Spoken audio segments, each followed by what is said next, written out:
బాగా మార్కులు ర్యాంకులు వచ్చినోడేమో ఏదో ఉద్యోగం చేసుకుంటే సెటిల్ అయిపోతాడు. అవన్నీ చేయలేనోడేమో ఫెయిల్ అవుతా డింకీలు కొడతా మొత్తానికి ఏదో చేసినాడు. ఈ ఉద్యోగాలు లాంటివి మన వల్ల కాదని చెప్పేసి దందాలు చేసుకుంటా ఆడికన్నా ఎక్కువ సంపాదిస్తాడు. ఎటు కాకుండా మధ్యలో ఉన్నవాడు ఉంటాడు చూసారా, ఆడి బతుకు మామూలు బతుకు కాదు. పేరుకేమో డిగ్రీ ఉంటది, బీటెక్ ఎంటెక్ ఎంబీఏ డిగ్రీలు ఉంటాయి. వాళ్ళలాగా చదవలేడు, వీళ్ళలాగా మోసాలు చేయలేడు, దందాలు చేయలేడు. వాళ్ళందరి గురించి ఒక తడిబారిన కన్నులతో చెమ్మగిల్లిన హృదయంతో డైరెక్టర్ గారు ఒక పాట నా చేత రాయించారు. వాళ్ళందరికీ ఒక యాంతం లాగా మిగిలిపోవాలని చెప్పి అటు చదువుని చదవలేక ఇటు ఎదవ పనులు చేయలేక మధ్యలో ఏడుస్తున్న వాళ్ళ గురించి ఏం బతుకురా నాది అని చెప్పి వాళ్ళ గురించి రాశాం.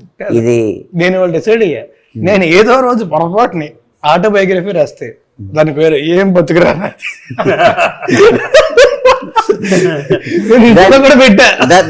దాని కింద కామెంట్ కూడా చిన్న అక్షరం తేడాతో ఏం బతుకురా నీది. మీరు సిచ్యువేషన్ చెప్పినప్పుడే అనుకున్నాం, మేమందరం ఫీల్ అయ్యే చేసాం సాంగ్. నేను మాట ఏముంది కానీ సిచ్యువేషన్ ఏంటని అడిగాను. అంటే చాలా వరస్ట్ సిచ్యువేషన్ సార్. మీరు సిచ్యువేషన్ ఏం చెప్పారో చెప్పండి. చెప్తే చాలా వరస్ట్ అండి సిచ్యువేషన్. ఇంట్లో ఏమో పోరు, గర్ల్ ఫ్రెండ్ బయటకు వెళ్తే స్టోరీ గురించి నా స్టోరీ గురించి అడగట్లా, సినిమా గురించి చెప్పు. సేమ్ అదే చెప్తాను.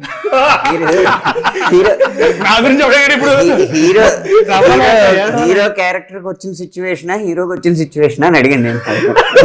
ఆయన అదే కన్ఫ్యూజ్ అయ్యారు. క్యారెక్టర్ ఇది అంటే ఆయన ఏమన్నారు తెలుసా, సినిమాలో కొంచెం మంచి క్యారెక్టర్ అవచ్చు కదా, నవ్వుతూ ఉండేది, ఎందుకు తట్టుకోలేరు, ఆనందం కూడా తట్టుకోలేరు. అసూయ విపరీతమైన అసూయ, జుగుప్స, అసూయ ఎన్ని కలిపి ఏం లేదు బ్రో. అయితే నేను అన్నాను మరి కానీ ఒకటే, ఐల్ బి వెరీ హానెస్ట్ అంటే ట్యూన్ శేఖర్ చంద్ర ఆబ్వియస్లీ ఫోర్త్ దాకా కూడా పెట్టడం మానేస్తాను నేను, ఎందుకంటే చేస్తూనే ఉంటాం కాబట్టి. కానీ ఇప్పుడు లిరిక్స్ మొత్తం వింటే సాంగ్లోని your very successful lyricist. Honestly, you are a very successful lyricist. You are very big, but if you are not grounded, you won't be able to write. ఆ ఎక్స్ప్రెషన్ రాదు. ఆ ఎక్స్ప్రెషన్ రావాలంటే తెలియాలి కదా. అది గ్రేట్నెస్ అండి. శ్రీరామ్ గారిది ఎంత పోయిటిక్ వెళ్తారంటే కొన్ని సాంగ్స్కి విపరీతం పోయిటిక్ ఎక్స్ప్రెషన్స్ కానీ అవి very poetic and very high class ఇది ఉంటుంది ఆయన lyrics. At the same time folk ఇంకా చెప్పవసరం, ఫోక్ చాలా రాశారు, మెసేజ్ ఓరియంటెడ్ రాశారు. ఈ సాంగ్కి వచ్చేటప్పుడు మనకి రెండు కావాలి. మెయిన్ ఏంటంటే situation, at the same time సాడ్లో ఫన్. సాడ్లో మనం సాడ్ సాంగ్ చేయట్లా, it's a depressed song. Depressed enjoy చేయాలి అంటే రెండు ఎక్స్ప్రెషన్ ఉంటాయి కదా. ఫ్రెండ్ బాగా చేస్తుందా అన్నో ఎక్స్ప్రెషన్ బా మొత్తం తిరిగిపోతున్నా, ఈ ఎక్స్ప్రెషన్ కావాలి. నైస్. వెనకాల జరిగేది ఒకటి, how you express it. Sad గా వెళ్ళిపోవచ్చు మామూలుగా. సో దాన్ని ఎట్లా అంటే అది అలా ఉంటుంది. ఈయన అగ్నిపర్వతాలు ఎన్నిసార్లు బద్దలైనాయండి సినిమాలో? ఆయన అగ్నిపర్వతాలు అసలు ఏం బదులు, అందుకే భయం అంటున్నారు. ఇంకా బద్దలైతే అది అప్పుడు అక్కడెక్కడో అది చెర్నోబిల్ ఉంది కదా, అంతకంటే గట్టిగా బదలవుతుంది. అంటే బద్దలైతే ఏమైనా అవుతుందేమో అని ఒక అంచనాతో ఉన్నారండి. జాగ్రత్తగా ఉంచేయాలి మనిషిని, మన వరకు మనం కాపాడుకుందాం. అంతే మనం కాపాడుకోవడానికి, మంచి వాళ్ళని కాపాడడానికి శేఖర్ భాష, మంచి పాటలను కాపాడడానికి శేఖర్ చంద్ర అన్నారు.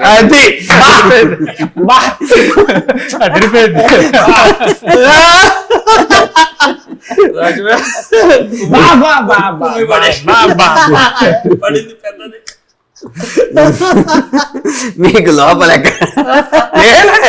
చాలా బాగుంది. అయితే అలాంటి వాయిస్ ఎక్కడి నుంచో ధనుష్ని అడుగుతాడా ఎవరిని అడుగుతారా అనుకున్నాను, కానీ నిజంగా మంచి వాయిస్ తీసుకొచ్చారు. అనేసి బిఫోర్ పాడారు దినేష్ రుద్ర బ్యాండ్ ఉంది. అప్పుడు లాస్ట్ టైం చెప్పావు కదా, బేసిక్గా ఏంటంటే ఇప్పుడు సింగర్స్ గురించి డైరెక్టర్ కానీ ప్రొడ్యూసర్ కానీ లేకపోతే హీరో కానీ తెలిసిన నోన్ సింగర్స్ వీళ్ళు వాళ్ళు ఎవరు బాగా తెలిసిన వాళ్ళు ఎవరైనా పడితే బాగుంటుంది అనే ఉద్దేశం ఉంటుంది మామూలు.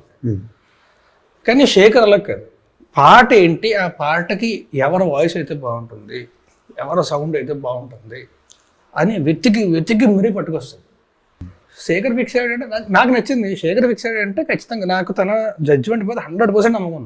ఈ పాటలో మీరు మొత్తం అన్ని సాధించారుగా మీ చేత. ఏముంది డిఫరెంట్ డాన్స్ డిఫరెంట్ ఏం బతుకురా నాది. వాళ్ళు ఏం చెప్తే అదే సాగదీయాలి. షూటింగ్ కి కాలర్ కొట్టుకుని వచ్చారు. కాలు ఇరిగిందా?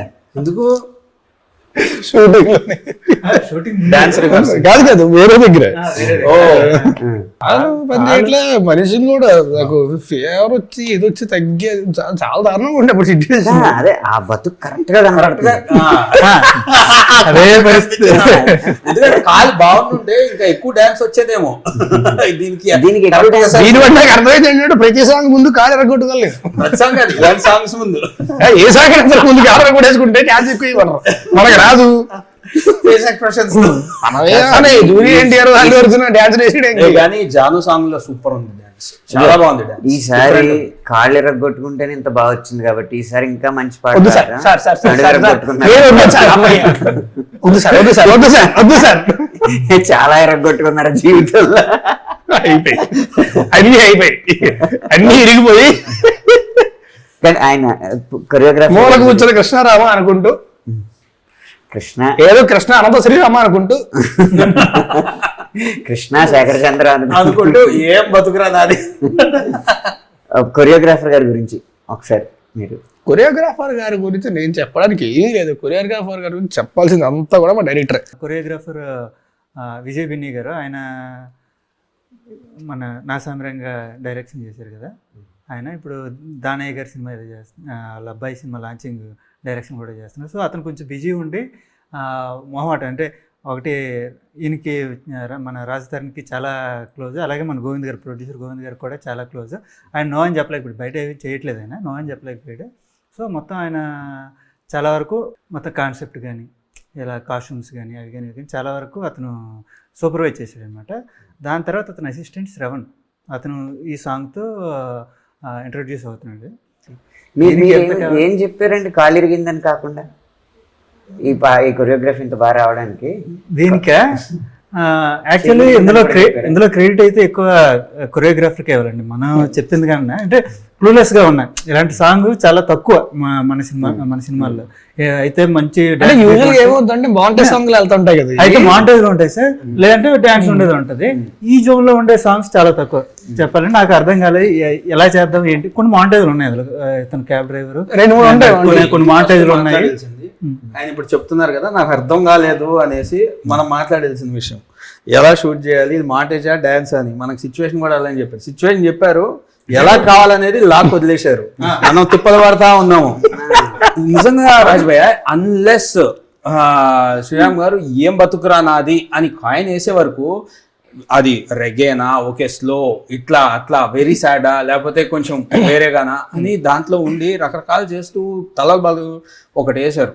ఏం బతుకురా నాది స్టార్ట్ అయిపోయింది పాట. ఇంకా ఏం బతుకురా నాది అని one day I finish the song with చరణం, backing and everything. 2-3 days it took. దాని తర్వాత ఇంకా బెటర్మెంట్ చేయడం అదంతా ఇట్ టుక్ టైం. బట్ ఆ హుక్ ఏదైతే 2 రోజుల ముందే వచ్చేది, ఆ రోజు నా క్లారిటీ వచ్చింది.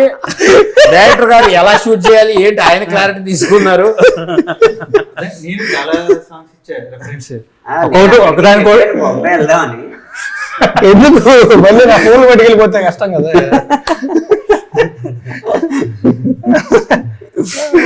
ప్రొడ్యూసర్ డబ్బులు ఇవ్వట్లేదు, అప్పులు చేసి ఫోన్లు కొనుక్కుంటున్నాం, పట్టుకెళ్ళిపోతున్నారు. అదే పరిస్థితిలో ఈ సాంగ్ పెట్టాము. ఆయన అడ్వాన్స్ సార్ ఫోన్లు అయితే పట్టుకెళ్ళగలరు సార్, ఎవరైనా పాస్వర్డ్లు పట్టుకెళ్ళగలరా? అంతే కదా, ధైర్యంగా ఉన్నాం, త్వరగొట్టే చెబుతున్నా అనమాట.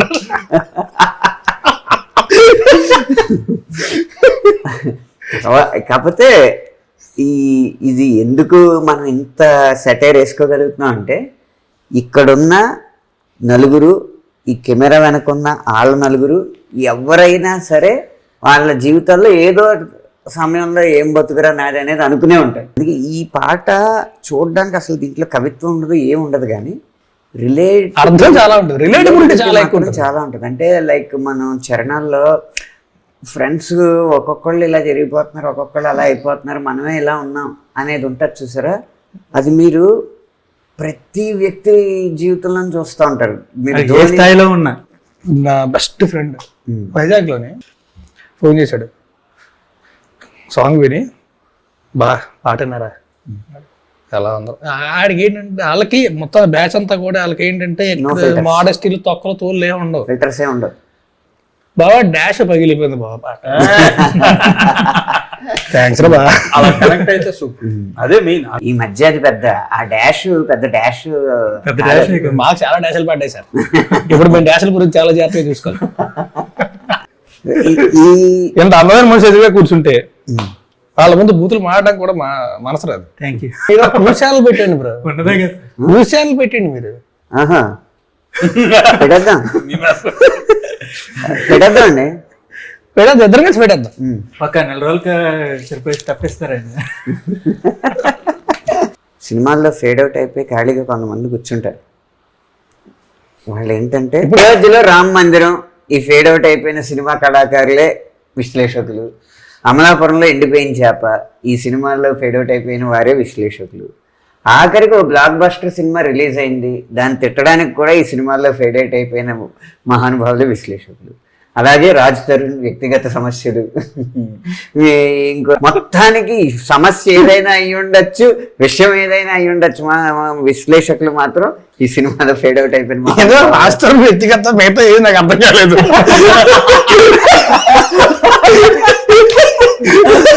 చివరాఖరికి నేను చెప్పొచ్చేది ఏంటంటే వాళ్ళ గొప్పతనం ఏంటంటే అన్ని జరిగినా కూడా ఏం బతుకురా నాది అని అనుకోకుండా విశ్లేషణకు వచ్చేస్తారు. అది అది అది గొప్ప, అది వాళ్ళ గొప్పతనం. యాక్చువల్లీ ఇది నిజంగా కొంచెం ఆలోచిస్తే చాలా డెప్త్ ఉంది అందులో,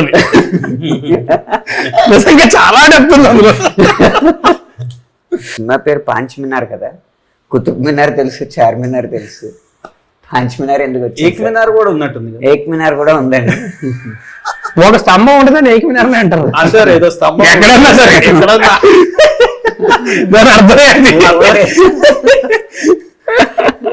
టూ మెనీ జోక్స్. అయితే సినిమాలో ఒక వర్డ్ కావాల్సి వచ్చింది సార్, ఒక కీ వర్డ్. అది దాన్ని ఇప్పుడు నేను చెప్తే అది స్పాయిలర్ అయిపోద్ది. Correct correct.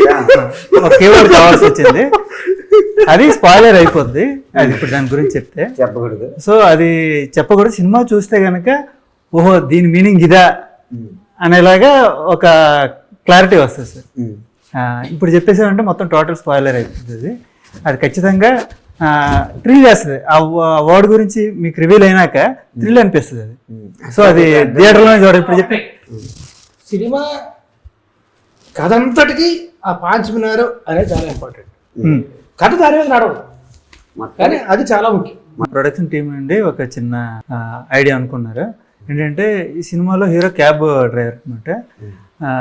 సో ఇప్పుడు చాలామంది ఎఫ్ఎంలోనే అక్కడ ఇక్కడ పాట వినుకుంటూ చాలా రిలేట్ అవుతూ ఉంటారు. సో ఇప్పుడు మన సాంగ్స్ అన్ని రీల్స్ చేస్తూ మన కనెక్ట్ మూవీస్ అనే ఇన్స్టా హ్యాండిల్ ఉంటే దాన్ని ట్యాగ్ చేసి వాళ్ళు ఏమైనా రీల్స్ పంపిస్తే అందులో బెస్ట్ దానికి హీరో నడిపిన క్యాబ్ గిఫ్ట్గా ఇద్దామని మనం అనుకుంటున్నాం. అంటే క్యాబ్ ఎత్తారా డీజిల్ కూడా ఇస్తారా? డీజిల్ చూసుకుంటారు లేదు. ఇప్పుడు మందు కూడా ఏం బతిగానే ఉంది, డీజిల్ ఇవ్వలేదు. ఆ క్యాబ్ నిజంగా చెప్తున్నాను, నిజంగా చెప్తున్నా, మనం కూడా రీల్ చేసి నొక్కేద్దాం. చాలా మంచి కార్ అది, చాలా మంచి కార్ అది. మామూలుగా మనకి షూటింగ్లో ఏమో తెలుసా, చాలాసార్లు మనకి బైక్లో లేకపోతే ఇది కారే వస్తుంది కదా, బ్రేకులు యాక్సిలరేటర్లు ఏవి పనిచేయని బళ్ళు వస్తూ ఉంటాయి. ఆ కట్ట చెప్పేలో బతికుంటామా పోతామా అని వస్తూ ఉంటది చాలాసార్లు షూట్లో. ఇది మాత్రం బుజ్జిగుంట చక్కగా కొత్తది పట్టుకొచ్చి దానికి పెయింట్ వేయించి చక్కగా అలకరి తీసుకొని నేను కట్ట చెప్తే కార్లో కూర్చోండి, అవి ఏ చేసుకుని కార్లో కూర్చోండి, ఎవడ పోతాడు ఇక్కడ. క్యాబ్ ఉన్నప్పుడు షూటింగ్ చాలా ప్రశాంతంగా ఉండేది. ఎందుకంటే నార్మల్గా అయితే కట్ అనగానే వెళ్ళిపోయి క్యారవాన్ లో కూర్చుంటుంది, ఏసీ ఉంటుంది లోపల, రావడానికి ఇబ్బంది. అదే క్యాబ్ డ్రైవర్ బయట దిగరు. మిగతా అప్పుడేమో క్యారో వ్యాన్, ఇప్పుడు కారే వ్యాన్. చాలా స్పీడ్గా అవుతుండేది అప్పుడు షూట్. అర్థమైందండి. కనిపించే 4 స్తంభాలు సిగరెట్ ప్యాకెట్ మీరు చార్మినార్ అయితే కనిపించిన 5వ స్తంభం వేరే మా సినిమా పాంచ్ మినార్. అంతే కదా మొత్తం హాల్లోనే. ఇంక మీరు చెప్పుకో, దయచేసి మీరేమన్నా చెప్పుకో. కరెంట్లో డౌన్లోడ్ చేయకుండా థియేటర్కి వెళ్తాం.